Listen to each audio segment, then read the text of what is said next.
Why do people love giant monsters? I don't know. Why I love giant monsters is because they wreak havoc. I love monsters a lot. And to have a monster that's the size of a skyscraper is just the best thing in the world. There isn't a culture on Earth that doesn't tell stories about monsters. I think because they represent part of ourselves. It's the constant battle between our more elevated human nature and our much more animalistic, ferocious, feral, and violent and scary nature. With most giant monster kaiju films, there's some upset giant creature that is getting from point A to point B, whatever its purpose is, and just messing up things in its path. It's as simple as that. What are the must-see giant monster movies?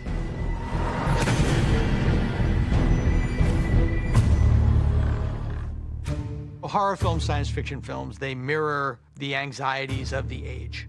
And the 1950s was the communist menace and fear of nuclear war, atomic war, and the effects of radiation. So you had all of these movies like Invasion of the Body Snatchers. They're after you! They're after all of us! Our wives, our children, everyone!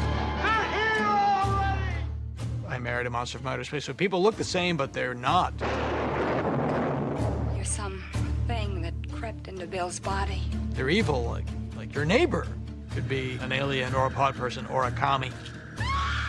Or giant bugs because of radioactive fallout from mankind's messing with atomic energy. Them is probably the one that leaps to mind. Them is a classic giant bug movie. One of the family Formicidae. An ant. An ant? I don't believe it. It's not possible. When these creatures become so big that they can dominate the human race, I mean, how do you fight that? You know, how do you fight this creature that has zero interest in you other than as maybe food? The practical effects that were used, you know, seeing those giant mandibles in frame and people touching the hairy bristles that were just giant porcupine quills, that stuff really was quite visceral. You think about a movie like Them, and you think about the look on people's face. The performance is everything, right? Because we can't linger our camera too long on these creatures, because you're going to really quickly see that this is pretty ridiculous. I can only imagine how difficult it was to perform amongst those physical props. So as an actor, you have to give it your all. It's very cool to watch how they did this and what they did with the budget they had. And it makes you wish that a lot of these movies that came out in the next few years had as much of a budget, because some of them didn't quite look as good.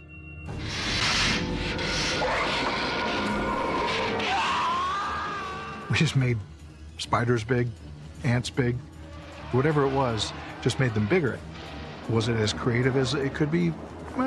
Not necessarily, but it was more effective in that each of these giant creatures was totally relatable.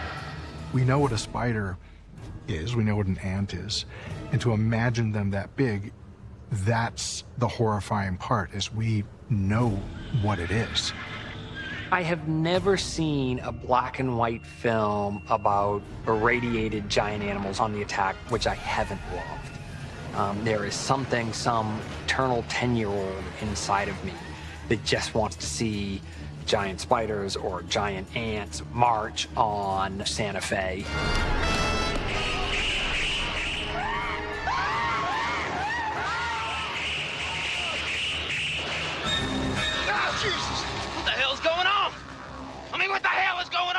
They might not be very big compared to King Kong or Godzilla, but one of my favorite giant monsters are the graboids in Tremors, which are these underground slugs that basically have the ability to jet propel themselves underneath the Nevada desert and then pop up and eat people whenever they please. Tremors is the best monster movie of the 90s. Full stop. Probably one of the smartest monster movies you're gonna get, just in general. The characterization in that movie is fantastic. The ensemble is amazing. It's scary. The humor works. Roger that, Bert, and congratulations.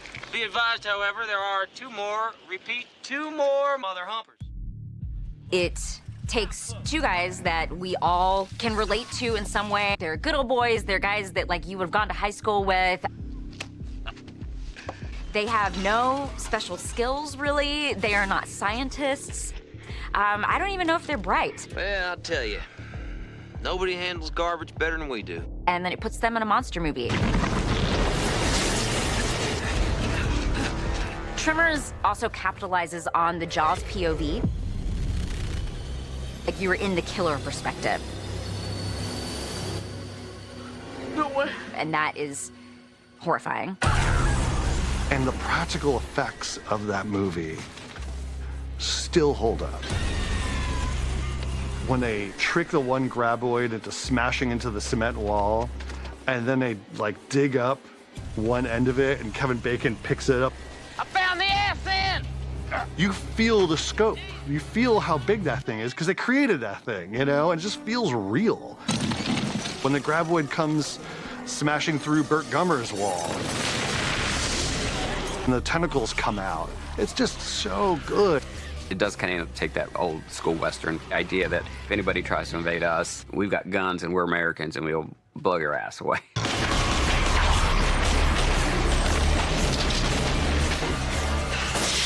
It's got that message, but done in an amped up kind of satirical way.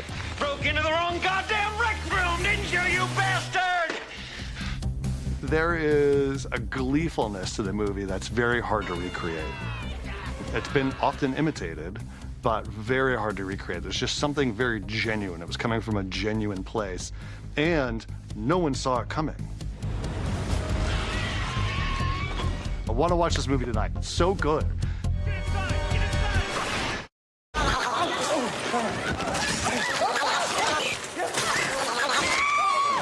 Cloverfield is a perfect Godzilla film for America because you care about the people. There is nothing I can do about that. I love more than anything is dying, and it's my fault. She should have been with me tonight, and I let her go.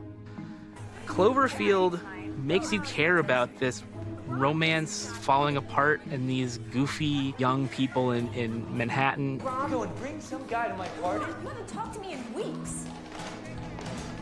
Sorry. And you're seeing these emotional dramas between people.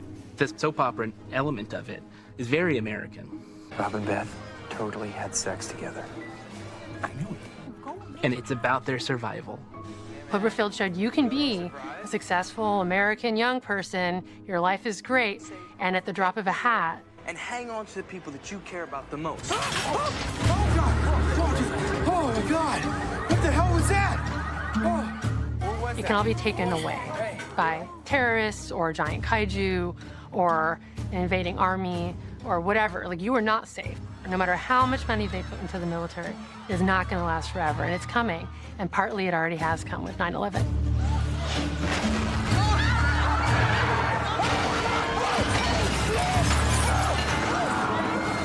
I think without taking into account 9/11 as context, with Cloverfield, you're missing the point in the way that you would miss the point if you didn't talk about the atomic bomb when watching Godzilla. It's the same connection, and it's why it works. It works because we're exorcising demons through this film. Cloverfield, for me, is one of those movies that just feels about as close as you can get to seeing a giant monster attack because the way it was shot. You're in it. Doing a found footage approach to that, I think, was absolutely brilliant because it's putting you on the ground. You're basically looking at eye level, looking at soldiers running around, and all the camera has to do is go, and you're just seeing a giant monster face looking down at you. That's really horrifying. The most important part of the Cloverfield creature that I think, dare I say, why he was successful, was the fact that we understood his motivation. The common trait with kaiju-type creatures, giant monsters, is that they are just knocking over buildings with no specific reason other than violence. And Cloverfield was a newborn, brand new baby hatched out of an egg that found itself in an environment that it was afraid of. So it was never really trying to destroy New York. It was just trying to find its mom. Are you seeing this shit right now? Oh my God! Oh God! If you can imbue a creature with a motivation, one that works for the story, it makes everyone's job so much easier, and it makes the consumption of that creature by an audience so much more easy and rich.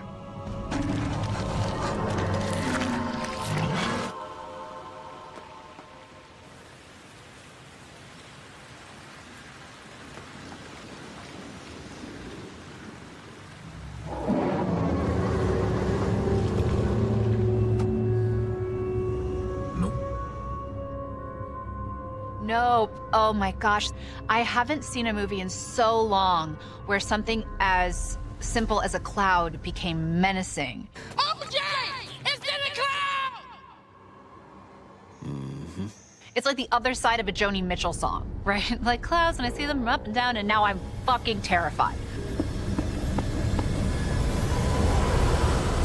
In Jordan Peele's Nope, you've got this spacecraft that is ultimately revealed to not be a spacecraft, but to actually be this interdimensional, interstellar creature that has just decided to live above the desert.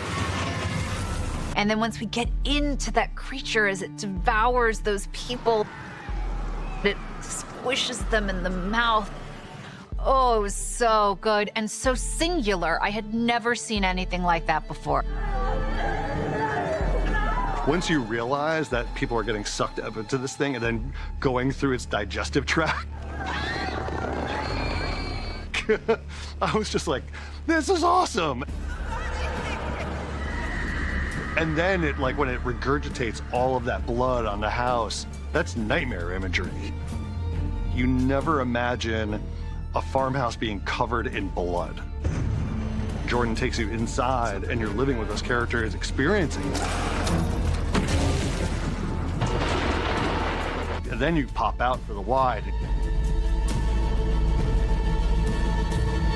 Every kaiju movie is about nature, and this is absolutely a kaiju film. Even though there's not a fight, it's still a giant monster, and it's eating people. But there's no expectation that they're going to kill it. Website like Cyber Dominion will pay $5 to $100K for photographic evidence of UFOs and shit. They just want to take a photo of it.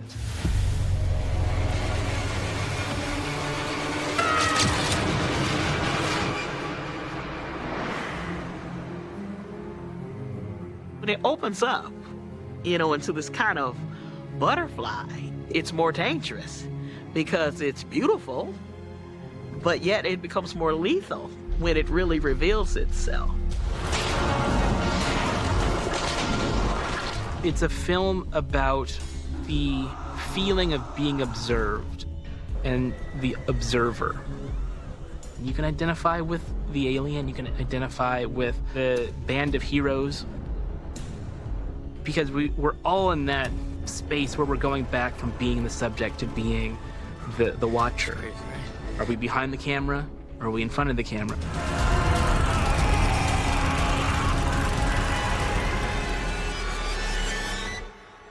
That's a weird position to be in, and that drives you crazy.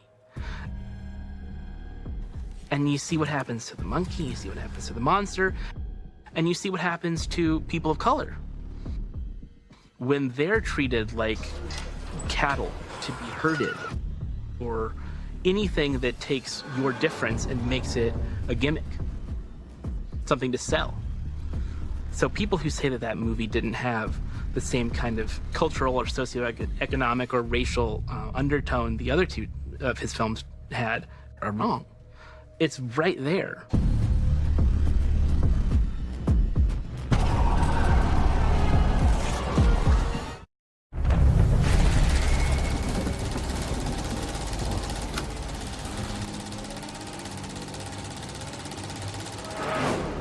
They're somewhat slow and lethargic until inflamed by the smell of blood.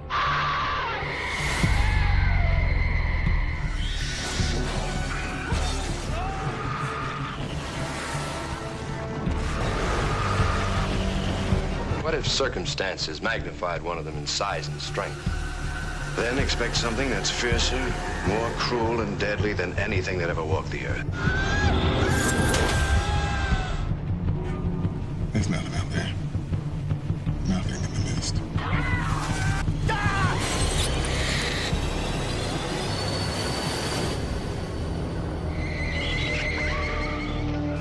Man, as the dominant species of life on Earth, will probably be extinct.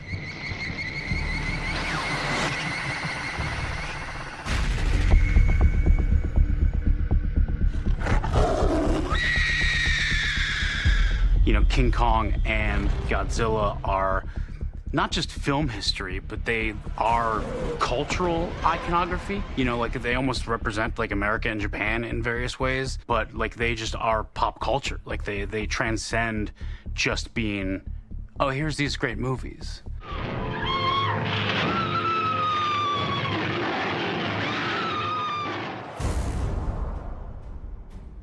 My all-time favorite giant monster film from the classic era, you've got to go with King Kong. There's a magic to that movie that is really timeless. It still galvanizes you when you watch it. Did you ever hear of Kong? It's pure fantasy at a time when things like John Carter, Burroughs, and all that stuff was still so popular. So the idea of going out into the jungle and finding dinosaurs and giant spiders and King Kong, it still felt like that was possible. There were unknown parts of the world that you could discover. King Kong is worshipped as a god on this island of natives, and he's not a bad guy. He's just a misunderstood big giant ape who happens to fall in love with Fay Ray because she's just so beautiful, and he actually saves her life. And the human men are horrified by this romance because he's a giant ape. But we've got something he wants. Yeah, something he won't get again. One of the elements of the original film that isn't given the credit that it's due is the set design of that jungle and the matte paintings. It didn't look like a jungle, it looked like a fairy tale. And that allowed the audience's suspension of disbelief went along with that. The 1933 Kong, it still holds up, and it's still a pinnacle, and it's still like a master work, not only of like storytelling for the era, but like technically what they were doing on display in terms of like creating this like fully living, breathing creature, that really was cotton and rabbit fur. Kong brought that to life in a way that I don't think anything else had done before.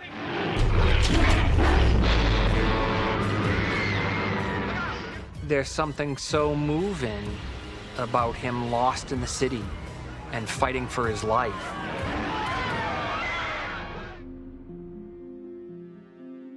He's destructive, he's killing people, he's smashing planes out of the sky, but we're rooting for him the whole way. It's not really so much about, oh no, we were attacked by a giant monster. It's really more about we kind of brought something here that shouldn't have been here, that was out of its element, and we shouldn't have done that. And it's kind of sad, and it's kind of our fault. A really bittersweet kind of movie, and that's why I think it really resonated with so many people and still does.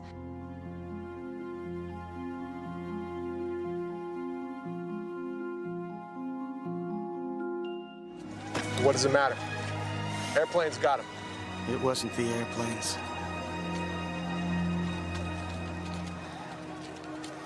It was beauty killed the beast. Peter Jackson's King Kong was a work of art, technically. I think the smartest thing about that particular King Kong was the performance capture utilized to get that King Kong to be emotive and to be humanized. Have the audiences feel the empathy that we had only felt with the original King Kong. You span that distance of time, and it's like Peter Jackson did what the first King Kong did, which is make you feel for it. Peter made a great movie that was sort of a modern retelling of the original film with modern special effects. The thing that was lost for me in it was the fact that Kong was no longer a capital M movie monster who stood upright and was bipedal, and instead was just turned into a giant kind of silverback gorilla.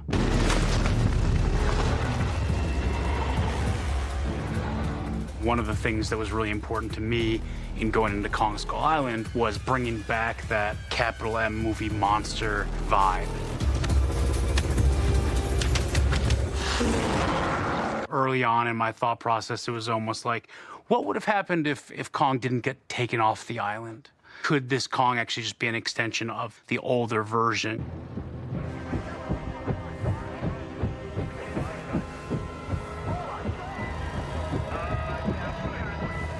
Truly, the first image in my mind was Kong just silhouetted by the sunset against that orange sky with the choppers flanking him. And I've never seen a monster movie where you're lead in Apocalypse Now over some insane kaiju battle. I've just never seen that.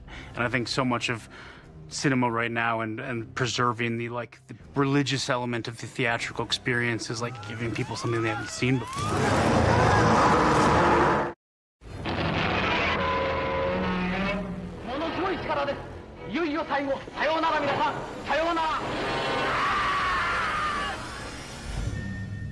I don't know what it is about Godzilla that is so compelling to people that it's still, much more so than King Kong, I think, in a pop cultural sense. People love him and are drawn to him. It appeals to something primal that it, much more so than, King Kong. Frankenstein's more popular than the Wolfman. I don't know why.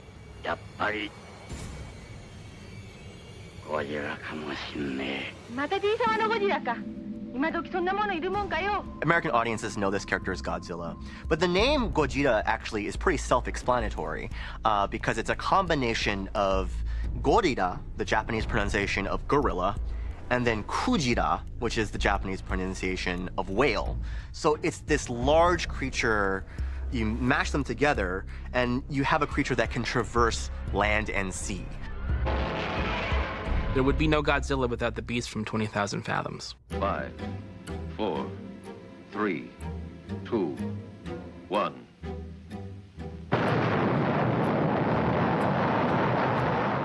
The idea of atomic power unleashing a natural predator was really most potent in that film. When we released the bomb, the heat generated melted the ice in which this beast was imprisoned and freed it.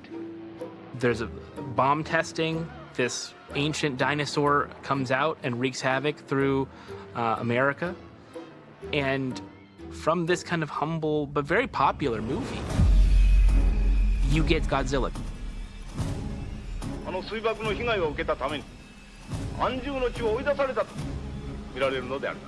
And Godzilla takes this idea of nuclear power unleashing a natural predator and gives it a resonance that Beast from 20,000 Fathoms didn't really have. Gojira might be one of the quintessential examples of using horror or sort of fantastic elements to deal with trauma in a way that maybe if you dealt with it more directly, then people wouldn't just want to talk about it.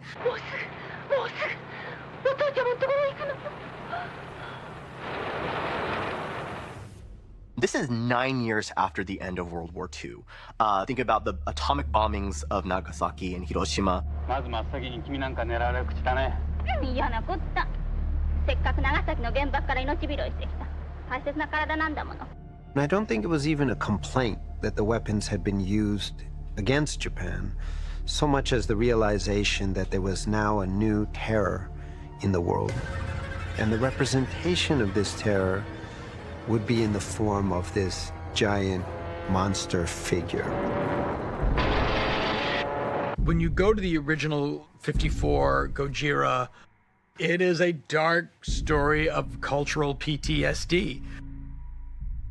Then Godzilla became, in ensuing years, a toy. They sort of redesigned the Godzilla a little bit to seem more kid-friendly. Eyes became a little bit rounder and a little bit more cartoon-like. They realized that Godzilla was becoming a sort of superhero that kids really latched onto and loved, and I was one of those kids. So I still have a soft spot for that design. As a kid, you want the giant monster to be your friend. And with Godzilla, it was fun to sort of cultivate that feeling that he's on our side and he loves us, which is not really where it started at all. To be a little kid and getting to see this stuff on TV and these bright, insane colors and this music, just, you know, it was just overwhelming. To this day, if they're on, I watch them. There's this tendency to want to dismiss the silly films, but even the ones that maybe don't have a deeper meaning, I also enjoy. I mean, I'm someone who likes, you know, Godzilla versus Megalon. Some people just aren't fans of that. The Godzilla of Godzilla versus Megalon is not the Godzilla of the original Gojira. It's an arc in that series where it starts off very gritty and realistic, and over time, it becomes a parody of itself. They go through this cycle and then they have to reset.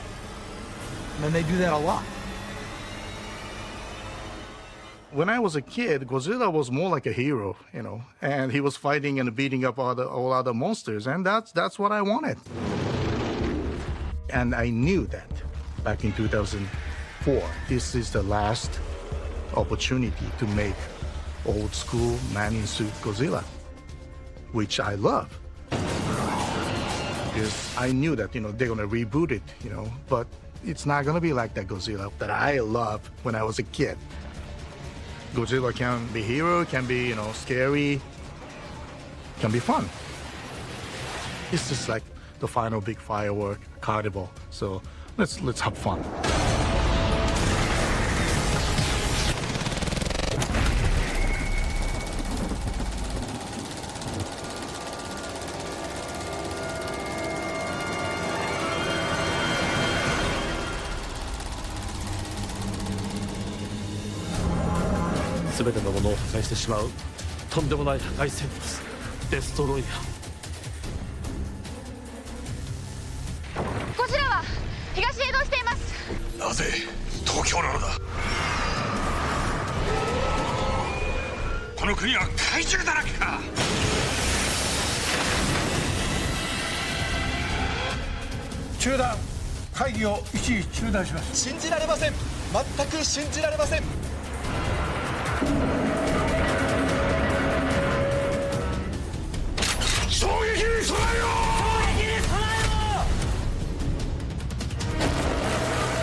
Great Japanese kaiju has a mixture of creature that comes from nature.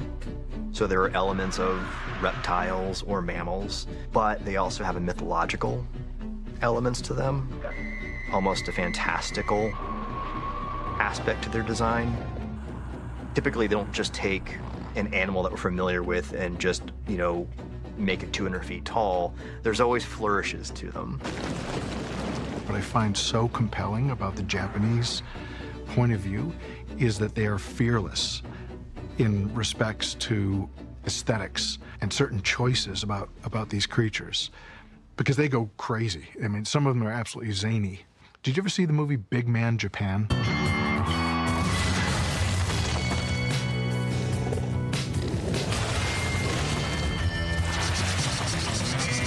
That is nuts. This stuff makes no sense whatsoever, biologically speaking. 見てみあれ。ん？ずーっと私についてきてやる。誰？求愛っていうことなのか？そうや、私とやりたいの。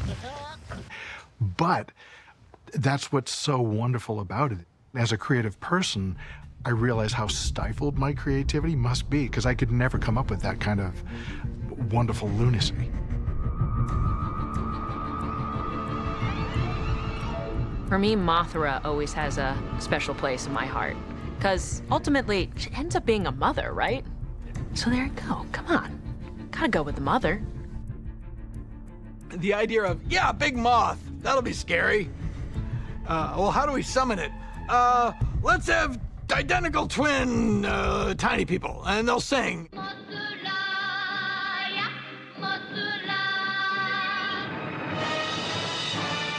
It's like, wait, what? I remember watching Mothra, and they were on, and my dad coming like, what the hell are you watching? Because it is hard to explain. Ghidra was always my favorite of the entire Toho stable. Back in the first run, they tended to like give the monsters human qualities and anthropomorphize them a little and you know, kind of made them almost cuddly. Ghidra was the one who didn't. Ghidra was a vicious bastard in every film he appeared in. And you know, it's a great design. It's like a classical dragon with 3 heads and the golden color. It's just a very striking creature to look at.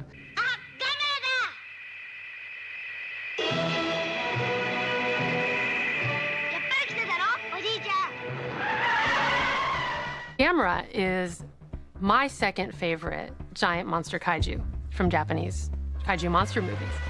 He is a turtle. He's essentially, like Mothra, represents the good and the heroic, and he inspires hope in people that are being attacked by other giant kaijus or other forms of evil.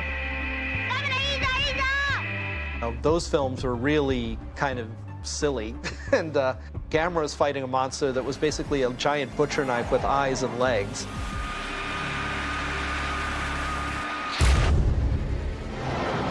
And then Shusuke Kaneko came along in the 90s and completely reimagined the character. Put him into a series of serious, mature, beautifully crafted films, starting with Gamera, Guardian of the Universe. And then Gamera 3, I think, is, out of all the Japanese kaiju films from any studio, it's my favorite. It has a really powerful story, it has some really interesting themes to it. It has amazing monster action. And it is just shot and composed and dramatized in a really, really powerful way. The Gamera 3 takes a goofy, impossible character and turns it into a pretty serious film about the poisonous effects of anger and revenge on the human soul. Japan had a closed society for 400 years in which access to the country was strictly limited. That undoubtedly has shaped a kind of cultural sensibility for many, many years, centuries after. And maybe kaiju are a place where some of this gets worked through and worked out, this idea of things coming from outside, from beneath the ocean, from the sky. So all of these things being dislodged from the earth and coming, strangely enough, at Japan.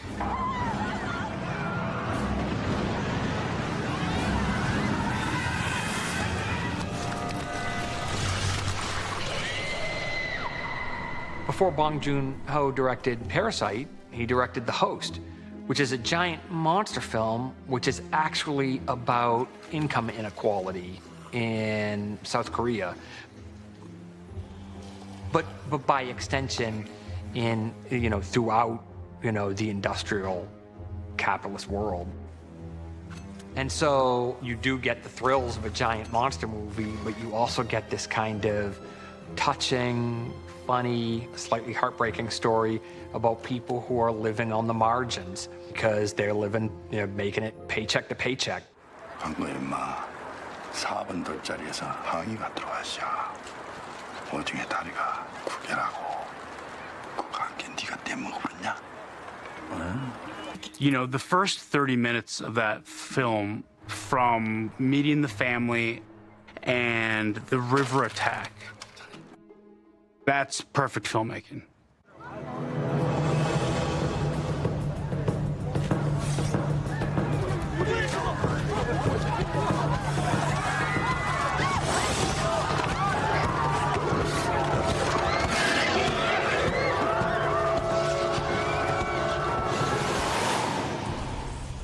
And the creature, like that in itself feels fresh.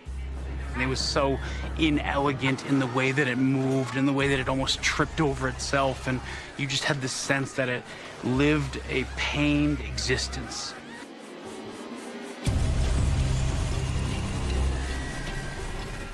The beauty of his filmmaking is all of the set pieces relate to character.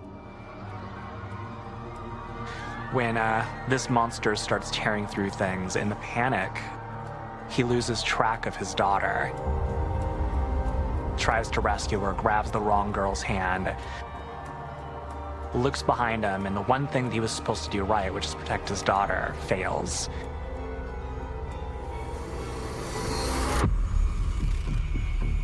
And you have that great shot of her just there as, like, it's framed in a way where the creature isn't even fully in the shot. It's just, as the tail grabs her and rips her out of the frame.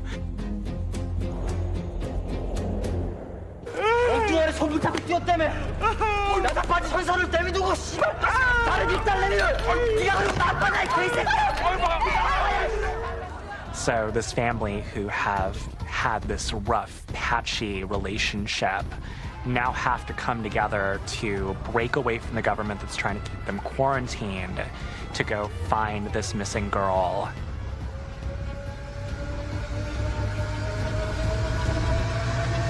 It was layered with great creature design, cool ideas, and then this Korean point of view that was, all of it was different than what I was expecting. So the film kind of left me gobsmacked at the end of it. It's like, this was powerful. Bong Joon-ho and that movie, like, it's just such a incredible piece of filmmaking where all of the spectacle, all of the genre, all of the things that people would normally write off as like, it's just monsters running around, whatever. Like, it's all based in character, and it's all based in, like, relationships.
The less said about the Roland Emmerich Godzilla, the better. But I have to say, I was very impressed with the first American Godzilla of the trilogy that came out more recently, Gareth Edwards' film. Gareth Edwards made this film called Monsters before Godzilla. It was really one of those DIY efforts where Gareth had a hand in everything, even the VFX and creation of the monsters themselves. But it was one of those like kind of handheld, you know, found footage movies. The monsters were just used sparingly. And, you know, he did the same thing with Godzilla, for better or for worse, or to the detriment of some fans.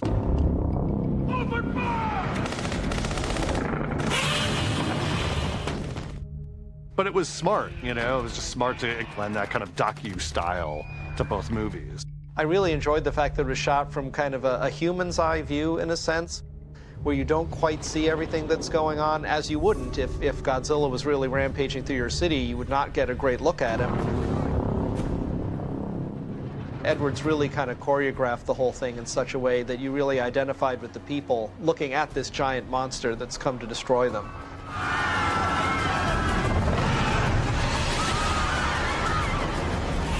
We've just been wired and coded that when we see a giant monster movie, we gotta get the spectacle. And so I respect Gareth for doing what he did. And then of course Mike Dougherty steps in and he's like, here we go. Let me give you all the monsters and you're gonna see them all the time.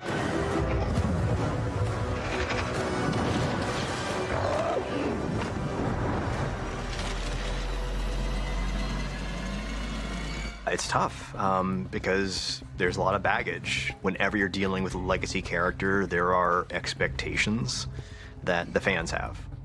But at the same time, you can't craft a movie just for the fans because then you're alienating your larger general audience. So you have to find the right balance between the two. Dougherty's movie, I mean, like, I don't know what else you could want, you know? I mean, I still watch every once in a while. I'll throw the Rodan attack scene where Rodan shows up for the first time. Bear McCreary's music is just like boom, boom, boom, boom. You got jet fighters flying in, Rodan doing spins.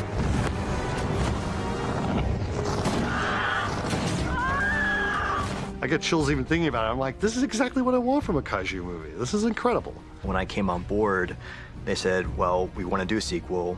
Would you mind using Rodan, Mothra, and King Ghidorah? And I was like, yes. Like, no, I would not mind.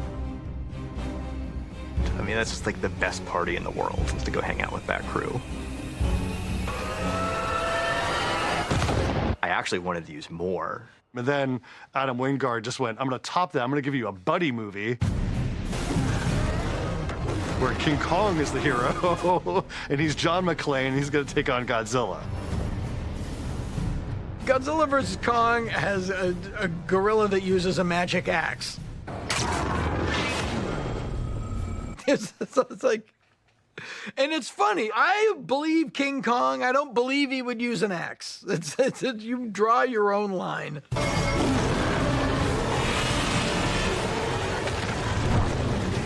Godzilla vs. Kong, I thought, was very fun and a welcome surprise. But we haven't figured out how to make you feel anything the way that you felt something with the first Godzilla. We just haven't figured it out because he's not ours. He doesn't belong to us. He belongs to them. He belongs to the Japanese.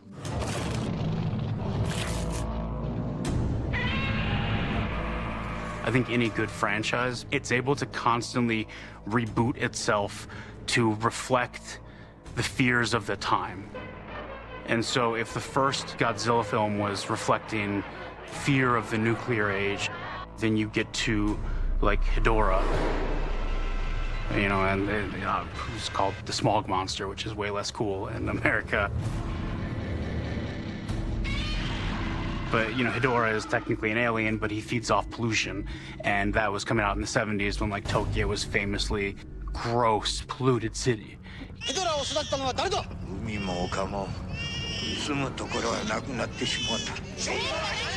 And to me, in addition to Hedorah being, you know, symbolism for, like, Tokyo and pollution, he's just a great foe in that canon. The Godzilla films always started as a response to things that were affecting the Japanese people. And the same thing with Shin Godzilla.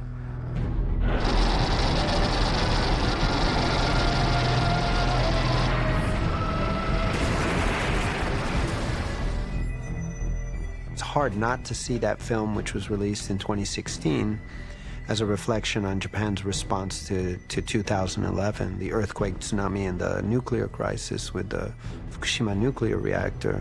繰り返します。巨大不明生物の上陸はありえませんので、都民国民の皆様、どうかご安心ください。 And Japanese government's inability to respond quickly and swiftly and protect its citizens. 蒲田に。どうするんだ。上陸はありえないと言っちゃった後だぞ。 It is a funny movie, but it is about like almost like Terry Gilliam Brazil-esque in terms of the madness of bureaucracy. Like, let's have a meeting to have a meeting about having a meeting about how we deal with a giant kaiju in this country. 有識者会議あと5分で終わります。 Godzilla's outside and I'm stuck in meetings. But that's part of the point, is that we have to deal with bureaucracy and decision making, and I get it, and it's great. But Godzilla -1 is a whole different level of Godzilla movie.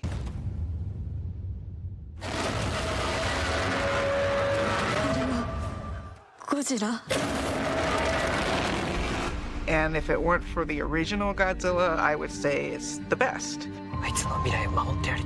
It's really, really delving into characterization. And not only that, but the waste and the horror of war itself. You could almost take Godzilla out of Godzilla -1, and you would still have a hugely compelling story. Devastation of war from the Japanese point of view. I really haven't seen that many films that I think really tackle what it felt like to have gone through this experience.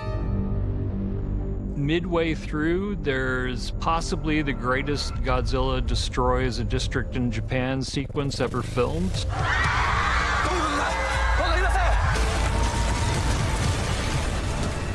There's this thing that happens with this tail where these spikes jut out. And you know like something really, really bad is about to happen.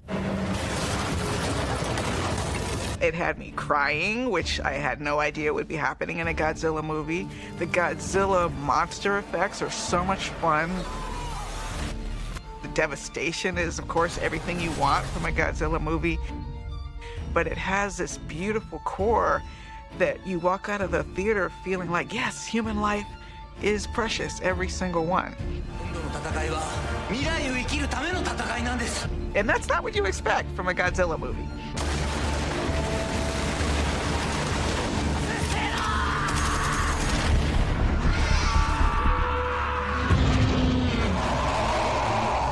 Ultimately, there's something about kaiju that is very cinematic, right? You go to the movie theater, you look at the big screen. And so what seems better suited to the big screen than big monsters destroying cities, right? The appeal of giant monsters and kaiju is that these are forces so big, so beyond our control, that we can't even begin to truly defend ourselves against them. In fact, they sometimes don't even really notice we're there. Like, it gives us the impression of how we treat insects, you know, how we crush their houses and step on them like they're nothing. I think this is very true of most monsters and most kaiju, which is that at the end of the day, there's actually like an intense tragedy to them and an intense loneliness to them. Whether it be King Kong or Godzilla or any monsters, everybody, every day, the most painful thing that happens over and over again is that you're misunderstood.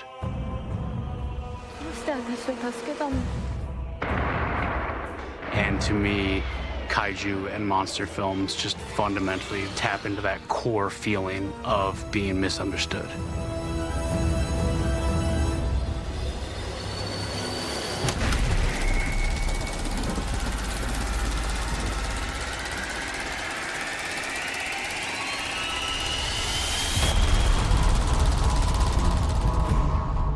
I believe he is the power.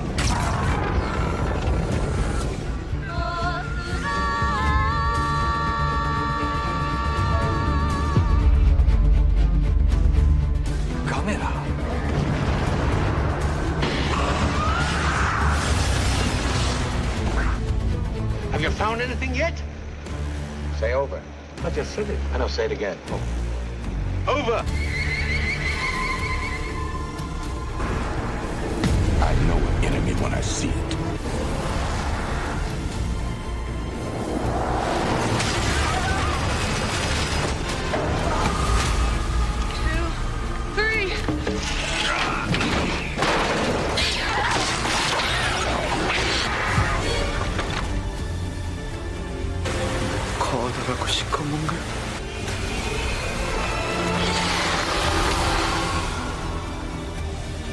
If we can capture him alive! Why, you're crazy.